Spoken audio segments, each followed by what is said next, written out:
Welcome to Big Blend Radio with your hosts, Lisa and Nancy, editors of BigBlendMagazine.com.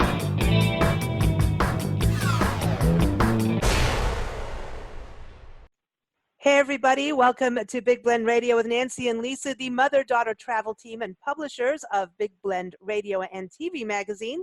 That's our digital variety publication. And we also publish Parks and Travel magazine, a digital publication. Yep, it covers parks and travel, as well as our adventures on the Love Your Parks tour, where Nancy and I are traveling the country full-time, documenting parks and their communities and all kinds of cool things, all the different stories from art and music to history and nature. All kinds of good stuff is connected to the tour. You can check everything out. Just go to BigBlendMagazines.com. Today, we're very excited to welcome back Andrew Martonyi on the show. Andrew is the author of the Little Man in the Map Geography books for kids. The two books in this series, the first one he wrote is The Little Man in the Map with Clues to Remember All 50 States.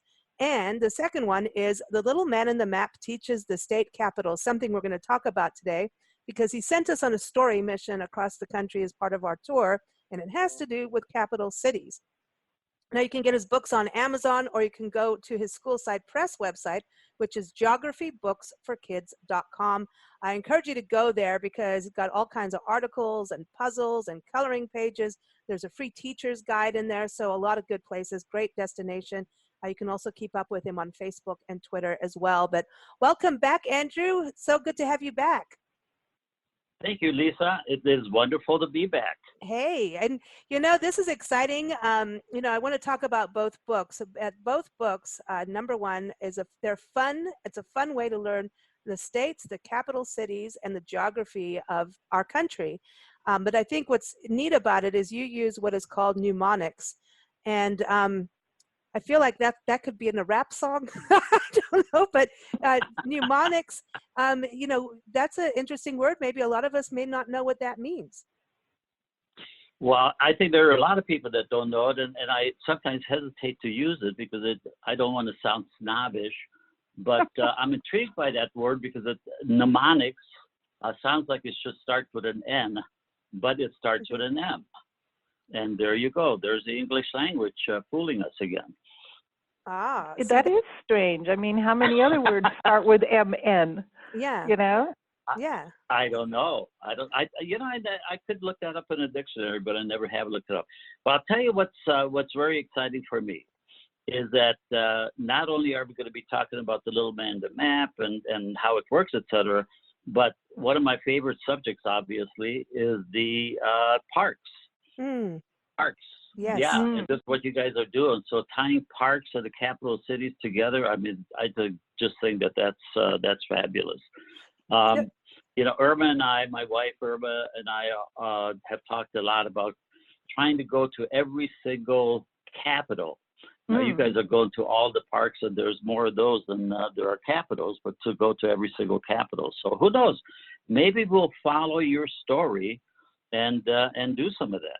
I hope so, because we're coming your way. We're destined to come out your way, and we're going to be following the Pony Express as much as we can. It's we call them Mission Possible stories. Not only do we write stories, take photos, and document the places and tell the stories of the places, and we've been assigned various stories, but now we've also taken it a step further and created interactive maps so you can follow the tour, so you can actually visually see it.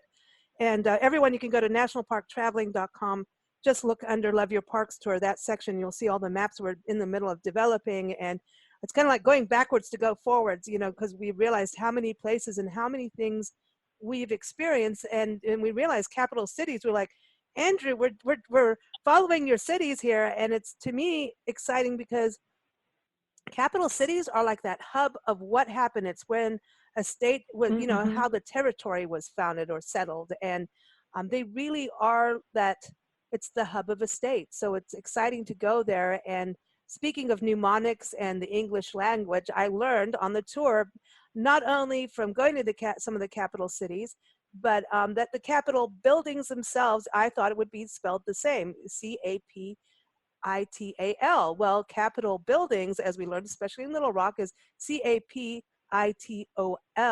And so, you know, we were talking about this pre-recording here, and you said, well, that's your English language for you. But Nancy, you did some digging on this. Yeah, it's a mnemonic trick that the letter O is in capital, which stands for only one. So there's only one capital building per state, whereas in capital with an A, it stands for all the rest. I mean, because you can have more than one. Like in money, you could have more than $1, hopefully, and that means you got capital. Oh, well, we like that. We like that. I learned that the way to remember capital is to remember that the capital buildings have a dome. So it's kind of remembering the sound, like the rhythm, the rhyme. So it's capital has the dome. And that kind of reminds me of how, Andrew, your books work and teaching kids, is that rhythm, the rhymes and sounds. Yeah, all this time with the capital and the capital spelling, I thought it was so our legislatures would not get too confused. Yeah. See? Yeah. I like it. And go to the wrong place. I mean, you know, okay, that was not funny. So I better get back to the funny stuff here. Anyway, no, seriously, I really love the parks and the capitals. And yes, I use mnemonics in both of the books. But I would say that the mnemonics that I use in the capital books is probably the most fun. And, you know, the mnemonics, the sillier they are, and the more they go over the top, the easier it is to remember. And yet we all use, every day we use mnemonics. I mean, one of the ones that we all know, spring forward, fall back when the time changes, and how easy it is to remember that. So, should I talk about my book specifically? Yeah, you know, I wanted to go into the capital. It's interesting because the state book, you did it very well. They both have amazing illustrations and visuals, and I think that especially when kids are learning, they need that. But they also have to have those sounds in their head. So you put the two together, which is really fun. And it was interesting with the state book, you had the little man in the map. It's literally the little man in the map, and you look at a map and you'll see his outline with Iowa and Arkansas. We went to Arkansas. We thought we drove on the little man. Sorry. See how you are? I know. At least you didn't go to Iowa and drive on his head. No, we didn't. No, not yet. We've driven over the whole body, but not his head. I'm going to steal his corn when I get up there, you know. But so there's a visual, and then the capital one is like you do a lot of rhyme in there and these fun clues. Like you talk about Alabama and Montgomery being the capital, and you say it's Alabama. Remember Al's pajamas, and Montgomery. You go Montgomery, you know. And I'm like, okay, you know, for kids, that's cool. That reminds me of Willy Wonka, but of gum. Yeah. and you know, that's the idea. That's exactly the idea, to make it as silly as can be, but yet try to form the rhymes. And of course, the most important part of the book, and I think I have a hard time perhaps sometimes getting this over, that the most important part of the book, even more so than the rhyme, is the little cartoon. Because if you really study the cartoon, just that alone would probably give you both the state and the capital. So, and you know, visuals are so much easier to remember than words. And so people just really look at that. And for example, then what you were talking about, Alabama, for those of you who have it, Alabama, you know, the clue is, the word that goes with Alabama, that starts the clue, is Al's pajama, okay? So that's kind of silly right away, what we're doing with Al's pajama and trying to remember a capital. And then Montgomery, which is the capital, okay, sounds like Mount Montgomery, except that we spell it a little bit different. Here again, we go with the different spellings. Here it's Gummery, and there's Al. He's standing in his shorts, in his pajamas, and he's pointing up to the top of this huge mountain of gum. And at the very top is his pajama. And of course, he looks very unhappy about that. That's funny. And he's got his toes crossed and everything. Like he's very conscious about the fact that he's in his pajamas, and there's a guy walking back up beside him with a wheelbarrow full of gum, blowing a bubble at him. So, I mean, just spending some time with the visuals can really tie the whole thing together. And boom, all of a sudden now it's very, very difficult to forget Alabama. And starting with the state, actually the state is what leads you to the clue for the capital. And that's what makes this so powerful. And I think, you can buy the book separately, but I feel like they're companions, they're friends. And it's like, go through both of them. And, it's because it makes sense. You're going to learn about the state, you're going to learn, and then the capital. And hopefully everybody will go to all the capitals, because the history in capital cities, we've been to the very first capital city in the country, which I thought was special, Santa Fe, New Mexico. That city, they call it the city different because it really is. You've got the Pueblo culture, the Native American culture, it's still living in Pueblos, authentic Pueblos all around surrounding. They have 19 different Pueblos. And then you've got the Spanish history, you've got Mexican history, very much a European history, and the mountains. And, when you go into the downtown, these beautiful adobe buildings, there's no place like Santa Fe. And to be able to know, we were staying downtown, and we walked to the Capitol building, and it was probably one of my favorite things, other than the parks like Bandelier that we went to, and the forest and everything. But this Capitol building, what they did to represent, because it's their duty is, you're not just representing Santa Fe, you're representing the state. And Santa Fe is a big art community. It's one of the top in the world, one of the top art markets in the world. They have over 300 New Mexican artists featured and showcased in the Capitol building. It's one of the biggest public art displays in the country, where you go in and you get to see everything has to do with New Mexico and New Mexico culture. There were sculptures, there's paintings, there's everything you can imagine in the state capitol. And it gets you to go in, you actually walk through some of the chambers and everything. It's free, you're allowed to take photos. They want you to represent New Mexico everywhere. And it's New Mexico has, it's known as the land of the enchantment, but it is also the land of enchantment, but it's also, they have a slogan, New Mexico True. They're really working at keeping their authentic roots, their integrity. And the Capitol building, I think, is doing that through art. And it just that, now I'm so glad we're doing this story series for you, Andrew, and for everyone, because I think it's something you never really think about, going to the Capitol building as part of your trip. And now I'm like, whoa, there's so much here, to discover. Yeah, and that is so true. And as you were saying, Lisa, I mean, Irma and I went through there as well on our long trip across the country. Ooh. And it is just so unique and just beautiful. And just to know that we are preserving the cultures of some, and represented by different countries, not just the U.S., but as you say, the Spanish influence, I think there was French influence there. I mean, it was really kind of a mixture of everything. And yeah, it is a beautiful, beautiful place, and everybody should get a chance to see it. And it's our first. It's our first capital city that happened. And you went there, which is amazing. And I'm thinking that, summer road trips with your kids, everybody, station wagons need to come back. But anyway, when you go, I see Chevy Chase. Did they go away? Chevy Chase will take you across country. But when you go on your family vacation, take the books with you, because for the kids, it's something. Oh, yeah. I think it's something fun that they can even use and remember rhymes as they're driving, and it's like a family project. Mm-hmm. With yeah. the books. And I will talk about, if you'd like, I can talk about the clue a little bit in my book on Santa Fe, New Mexico. Oh, please do. And again, I always start with the state. So New Mexico would be the first thing that you would look at in the clue. And I use new mixers for New Mexico. Now, I'm going to say that doesn't sound very intuitive.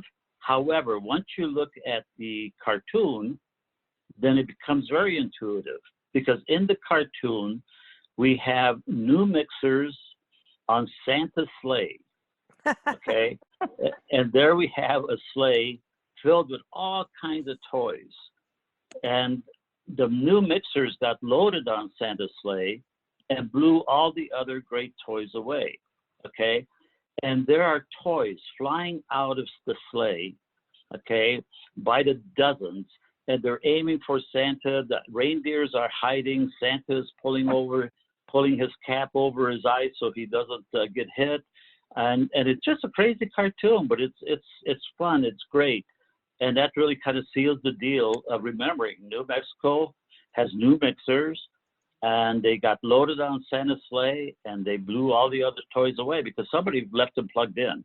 That's the whole point. You'll see them. They're whirring like crazy. There's about 7 or 8 of them, and they're all spinning and tossing everything else out of the sleigh. So, if you go into this kind of a clue, concentrating again on the illustration, it'll makes it so very easy.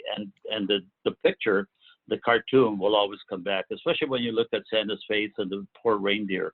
They're just in a panic. Hey, it snowed in Santa Fe this year, downtown Santa Fe over Christmas. So there you go. There you go. See? That's why Santa was able to make it with his sleigh. And this Santa Fe National Forest, we drove up the ski thing, through the mountain pass up to the top where they have their ski lift. And I mean, it's 10, 15 minutes outside of Santa Fe downtown. All of a sudden you're in this pristine forest. And that was beautiful. Truly one of the most pristine forests we've been in. Because a lot of forests are facing, bark beetle and issues. And this was like green and just absolutely beautiful. We got to the top, Andrew, and we did some exploring and everything, but drove to the top. And what stopped the car? A cowboy on horseback herding cattle through a ski lift area. I'm just saying. I'm going to start sending you photos just for like new cartoons for the cattle. And Lisa has a bumper sticker that says, "I stopped for cowboys." I do. For all kinds of. So Lisa, what was better looking, the cow or the bull or the cowboy? You know what? The cowboy had big shoulders, and I didn't get to see his face too much. I did film him. I need to put this clip up. I did film him, and you hear Nancy, film him, get him. Don't just take a photo, film him. And so we did, but he did, and he's whistling at him, and it was like total old fashioned cowboyism, like.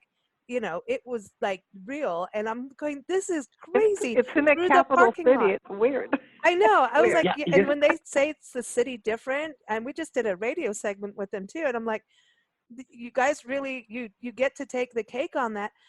Andrew, I do want to know, did you get to Little Rock when you did your trip across country? Little Rock, Arkansas. Little Rock, Arkansas. I love it there. I'm trying to think. We were in Arkansas. And we saw a lot in Arkansas. I cannot tell you, this has been a number of years ago. I'm not sure whether we actually went to Little Rock or not, but I could say yes, and nobody could dispute it.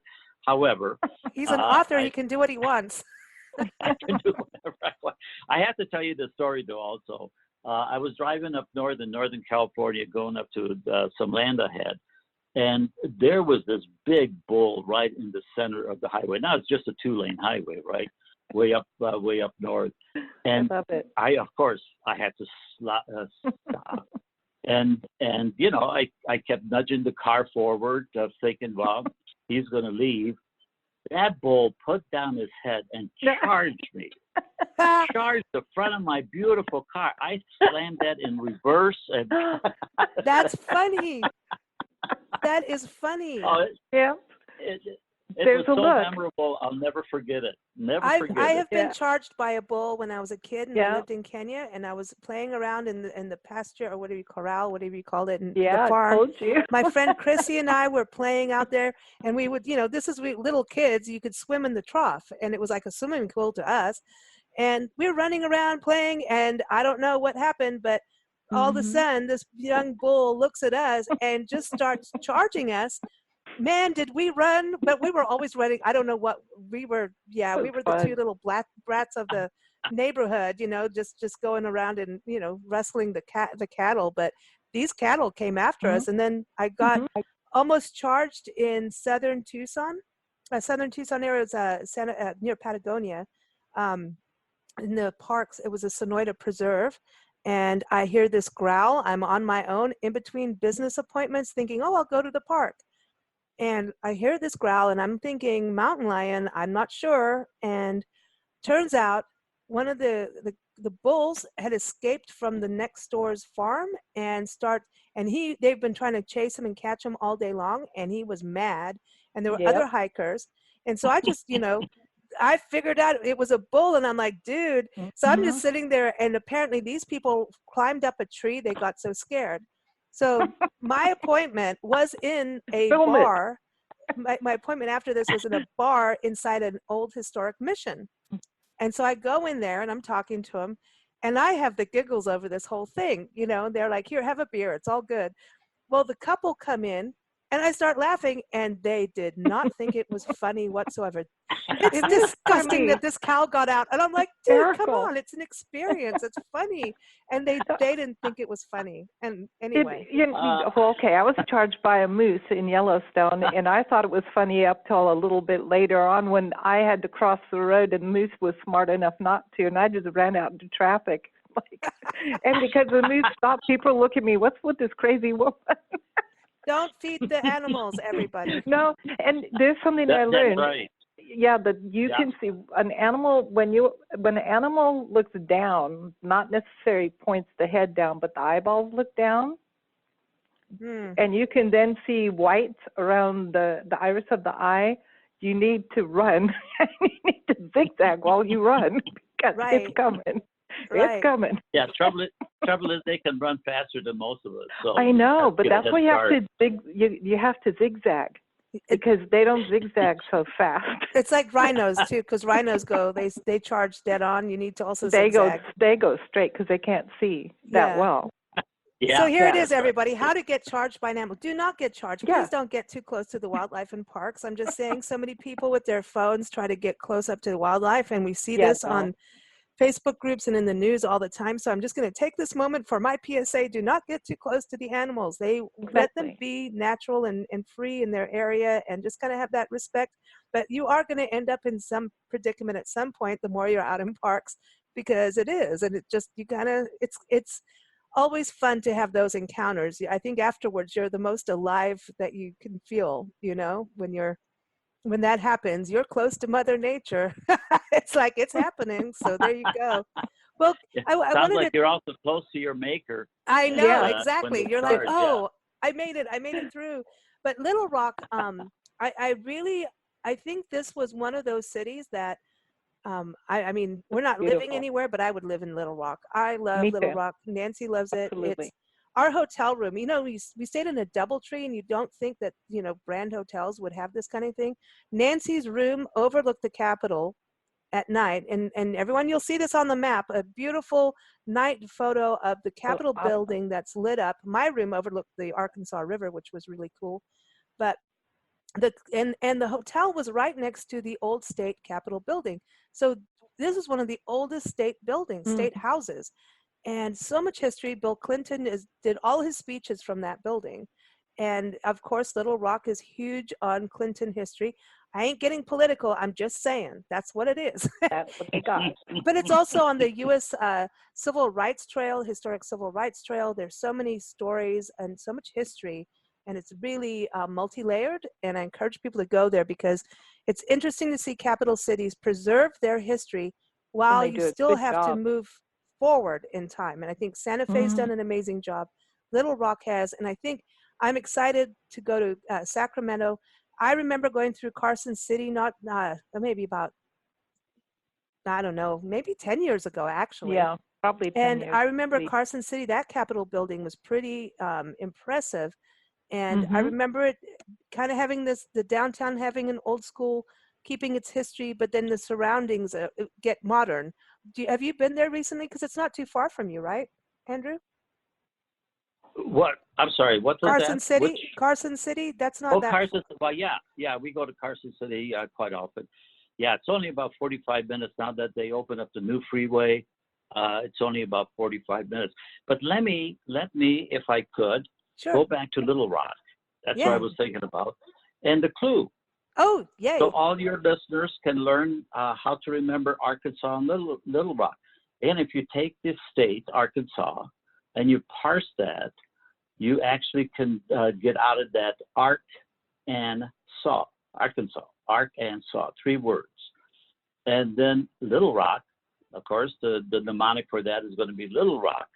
And if you take a look at the cartoon, there is an Ark, the USS Ark, and on Little Rock Hill, and it's balancing on a little rock, and Anne from Ark and Saw, she's looking up at there, and she's absolutely half smiling, half perplexed, because here's this big ark that's balancing on a little rock.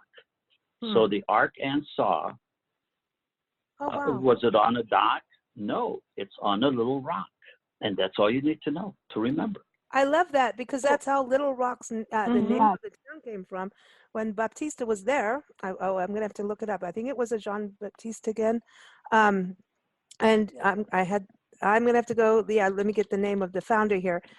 I get them all twirled around as we go. But the city itself, he founded it, and he saw 2 rocky outcrops, and it turned out he called it Little Rock. It was called La Petite Rocher, and it is Jean-Baptiste Bernard de la Harpe. I can't speak French, everybody, okay? But that's the best you're going to get from me. But I did have Jean-Baptiste right. But it was these little rock formations in the Arkansas River that they named it off of. So that's cool. That's cool. There you go. See, that rocks. Little Rock does rock. I'm just going to say. Yeah, that's a really cool rock. city. Yeah. It does. Yeah, it does. It rocks for sure. Now, have you been to Sacramento? Sacramento, well, we lived in California, so yeah, many times. As a matter of fact, our granddaughter, who is pregnant with her first baby, lives in her and her husband live in Sacramento. And so, yeah, and Sacramento is really neat. I mean, they have that downtown, the old city in Sacramento, and it's got tons of shops and everything, and great restaurants. It's a fun place to be, and it's close to the river there, so there are a lot of things to see in Sacramento. Unfortunately, like everything in California, it has grown a lot, so there's quite a bit of traffic. But for the people who are on vacation and they're going through the week, it's not that bad, at all if you just miss the commutes in the morning and in the afternoon. But it's very neat. And you can go through the state capitol there, the buildings for the state capitol, and they have a lot of history on the walls with pictures and all kinds of things. So it's a historic place. Oh. I don't know what I was going to say. I can't, no, Sacramento cool. to me is really important to go to. It's like Sacramento and St. Louis are 2 important cities in regards to the migration out west. You think about the Donner Party, it ended in Sacramento, going over the far, that whole episode of getting over the mountains, Stanislaus National Forest is part of that. Getting over there, and the Pony Express, and so a lot of these historic trails, the Overland Mail Route, and these historic trails all lead to Sacramento, and we're excited. We're going to be following the Pony Express, and so we'll end up in Sacramento for that too. But you just think about people, that big migration west, and some were on foot, some were on horseback, and all these routes and trails, and that's what's so exciting for me. I know I definitely Sacramento, I want to go there's a Donner Party State Park, and I want to go there too. And of course the Pony Express history. So yeah. And to get there, you're on Highway 80 coming out of Reno and Sparks, and it's amazing because you go right by where the Donner Party was. You go by Donner Lake, and you can go down there, and you can swim there, and they have recreation, etc. Very, very cold because it's a lot higher than we are here. and then you keep going, and you're following the history of the Donner Party and so many of the others and it's just unbelievable when you look at the mountains and everything. How could anybody do that without a road? Is pure phenomenal. That just shows the spirit and the strength and the determination of our early people who wanted to settle the West. It's awesome. That takes me back to Santa Fe too, because you think of it was the cities of gold, right? And everybody coming in, Spain, Mexico, coming up, the royal roads, and that's, to me, that's really, it's fascinating to me. And then Santa Fe Trail, everybody going back and forth. It was Santa Fe, people weren't just going to Santa Fe. It was like almost like a two-way trail. We did get to Dodge City and see where the oldest ruts are, and we didn't get to the ruts themselves, and you can't really see them unless you're on a drone or whatever. But we actually car camped there on one really long epic drive. We had to pull over and take a nap under the moonlight on the Santa Fe Trail. It was really cool. We were up there, we're on the Santa Fe Trail. I know. We're like, Santa we're on Fe the Santa Trail, Fe yeah. Trail. I know. So it's exciting, and I'm so excited about this project. Nancy, state capitals. Who knew you, Andrew? You knew about us when we started our tour back in 2012. When it was we were the Spirit of America tour, when we were just doing national parks. And sometimes in life, our 8 keys of excellence, failure leads to success. We learned you cannot just focus on a specific type of park. All parks matter. We learned state parks matter, forests matter. Every piece of land matters, because just about all of them, not only the natural part and beauty and the habitats and the geology, but it's this history that's also attached. And that's what capital cities, I would never think that we would be doing it. And I didn't really have that much. I mean, I care about cities and travel and destinations, but I didn't have this now affinity for capital cities, like I do now, from going there and tying it together of how important they are. Well, the Capitol buildings themselves, they first of all, you get to see some amazing architecture that you might not see elsewhere. And then they always have a beautiful garden to walk through. And then they have a hall with pictures and all the history, so you can see the history of the entire city and state, usually. And then you see architecture and then a beautiful garden. So you could spend a day easily. Oh, very easily. And they are treasures. I mean, they really are, historically and in every way. I mean, you see some things in the capital cities that you would never see anywhere else in the state. Exactly. Yeah. And it's so important. I mean, all of this that we're talking about, the books, capitals, the states, et cetera, they're really so our kids, can really learn a little bit more about the United States and the capital. I mean, that's critically important if we really want to know, and to know where the states are, and then to know more about the capitals and to visit the capital, be able to speak to it. I just think that your project is fabulous, because it's bringing attention to something that we don't pay enough attention to, and we don't get a chance to teach our kids about it. But you guys are doing an enormous service, I think, for educators, and hopefully the teachers will follow you guys and share it with their classes. I think that would be very exciting. I think it's a good companion. This is a perfect story partnership because of what your books teach, and especially I know there's a lot of homeschooling going on across the country too. So these books really help the homeschooling community. I love the map. There's a wall map that is super cool. I encourage classrooms to get it, families to have it. And this wall map. I mean, I'm not anti-digital, Like Andrew likes his phone more than I like my phone, but I'm not into, people are into Kindles and e-readers, and I'm totally for it. I mean, we publish digital magazines. I'm all cool with it.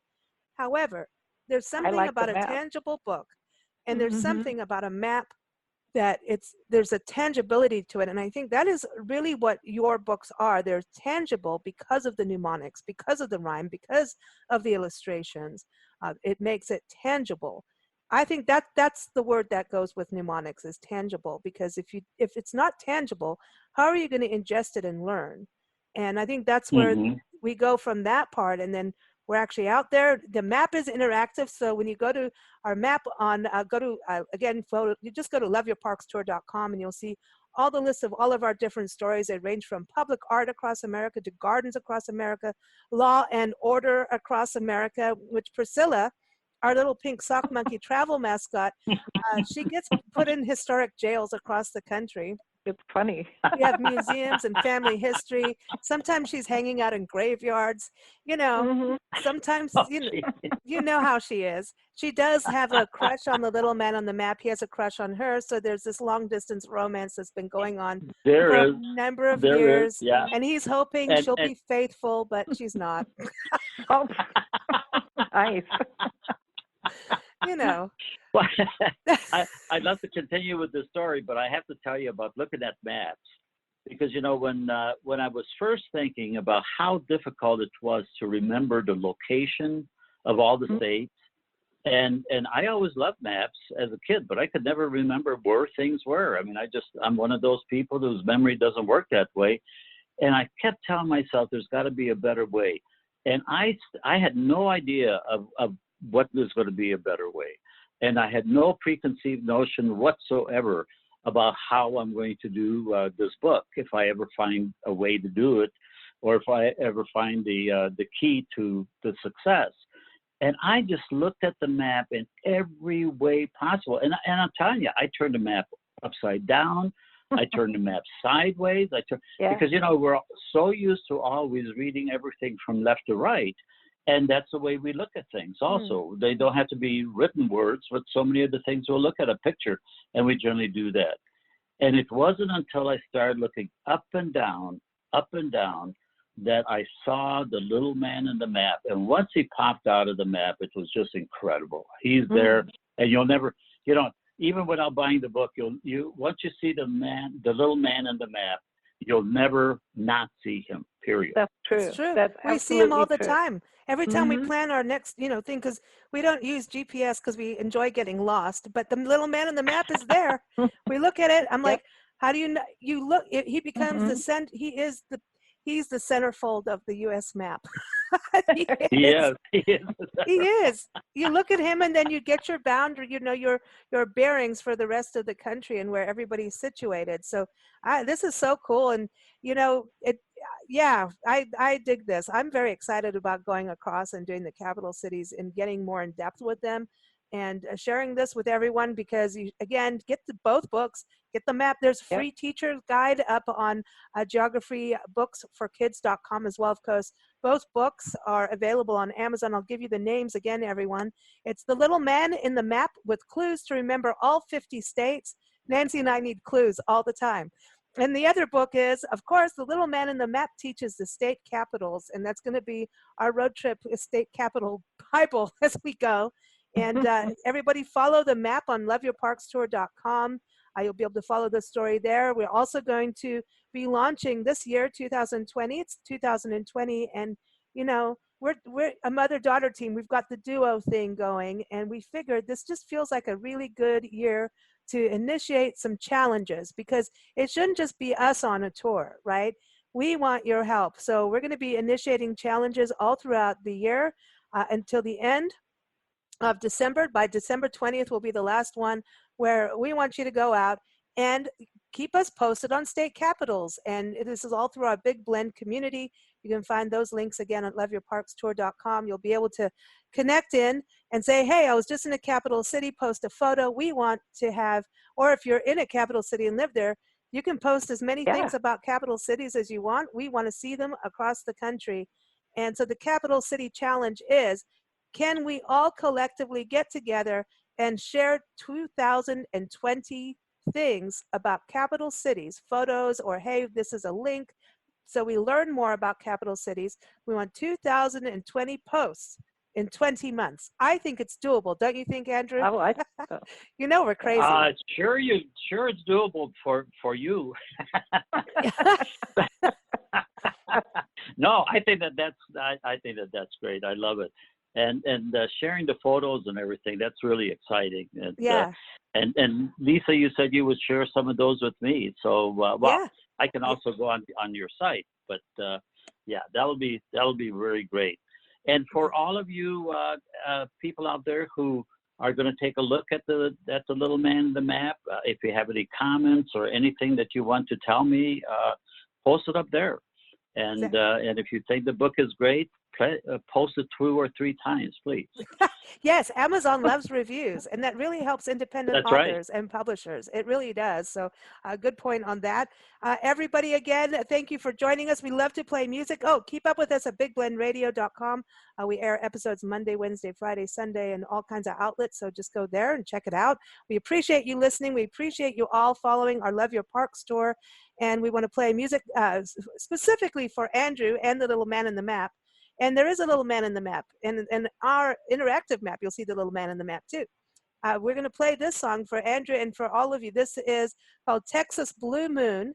It is from Shelly King. Shelly King is a state of Texas nominated musician, or granted, she is the very first woman musician of the state of Texas. And she is based in Austin, Texas. And so we thought we better do it since Austin, I believe, is the capital city, not Dallas, right? So we thought I know it's the capital city. What was your first clue? You know how I found out? Because we ended up on a detour on a 4th of July weekend, way late at night, driving through, and we saw the big capital city on that highway. And we were driving from Louisiana to Arizona. And all of a sudden, there were all these fireworks going off. There was a Capitol building, and I don't know where I am. We're driving on these overpasses, and that's how I experienced the Capitol building. So there you go. There was fireworks when we got to Austin. And it was just for us, you know. Yeah, of course. And my clue to remember Austin is that Tex-Mex for Texas, Tex-Mex food is awesome for Austin. Awesome. For Awesome Austin. And everybody remember awesome Austin. It's awesome Austin, and keep Austin weird. Keep it out there. All right, so here it is, everybody. Texas Blue Moon from Shelly King, and keep up with her at shellyking.com. She's got a brand new album out, and you'll be hearing her on Big Blend Radio soon. Thanks so much, Andrew, and thank you, little man in the map. Thanks, Andrew. Yeah. It was fun. A lot of fun. Thank you.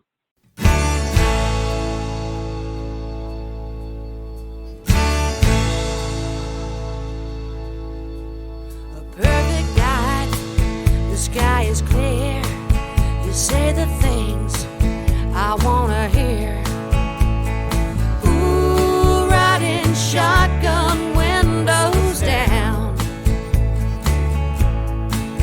You got me in the palm of your hand. The radio is playing my favorite band. Ooh, while my heartstrings come unwound. All I need is you and a Texas blue moon. All I need is you and a Texas blue moon. Your arms wrapped around my waist, your lips, all I need's a taste. Ooh, of your sweet kiss so divine. You must be sent from heaven above to have me wrapped up in love. Ooh, love and sweet strawberry wine. All I need is you and a Texas blue moon. All I need is you and a Texas blue moon.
Texas blue.